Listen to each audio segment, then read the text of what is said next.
Hello po, ako po si AJ Valencia, ang operator ng 30cm DTF dito sa Tuwigaraw. Ito po yung DTF namin na nagamit ng 6 na araw na may total meters na 34. Ito naman po yung printer head. Ang huling palit po nito is noong December 2023 lang po. Ito naman yung capping na may 90% good condition pa. Head clean.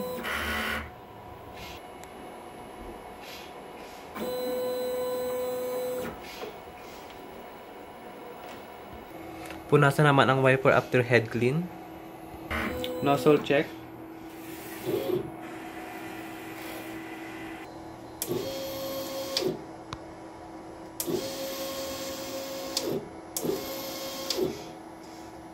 Dito naman yung ink tank area. Ang ink system level namin is tama lang. Ito man ang waste tank na nalinis ng isang araw. AVR na may 220 volts and ground wire. Ito naman yung stock namin ng in-use, unused, DTF film, and DTF powder.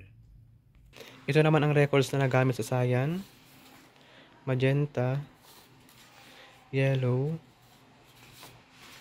black, white, and powder. Ito naman yung daily output and daily checklist.